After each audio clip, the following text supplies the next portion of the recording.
Ewan ko kung ako lang to, pero minsan iisip ko talaga dumaan sa babe shop. Pero fuck, pinipigilan ko talaga yung sarili ko kasi wala naman siya eh. Shit lang yun eh. Or minsan gusto kong dumaan sa mga ano yun, yung mga nakahiligan ko dati na pagkain, like yung McDo, Jollibee. Fuck,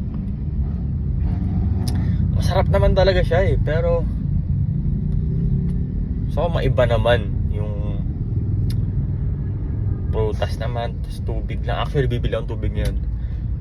Tapos eto pa, puta,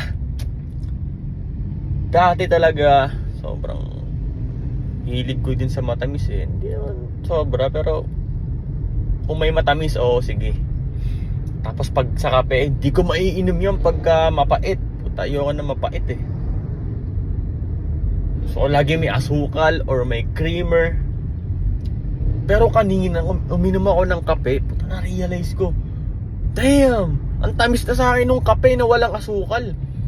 Alam mo kasi consistent ko siyang ginagawa eh. Kahit ayoko nang uminom ng kape na walang asukal, pero yun ang kailangan, iniinom ko pa din, men. Iniinom ko yung kape ngayon ng walang asukal, pero yung pakiramdam sa akin kanina, yung panlasa sa akin kanina nung kape, dog, takin na sobrang masarap na sa akin yung panlasa rin. Ganun yung gusto kong maranasan ngayon sa pag-workout or sa pagiging consistent, sa pagiging discipline. Gusto kong maging masarap na siya sa pakiramdam. Yung hindi na ako napipilitan gawin, ganun yung gusto kong maranasan.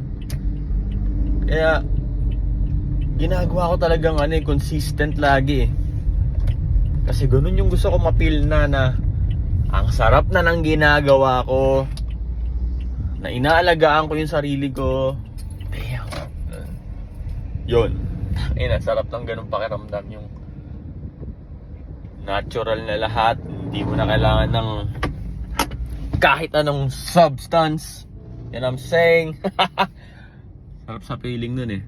Anyway, ang fuel save ngayon is 61 sa Shell. Yun lang. Let's go.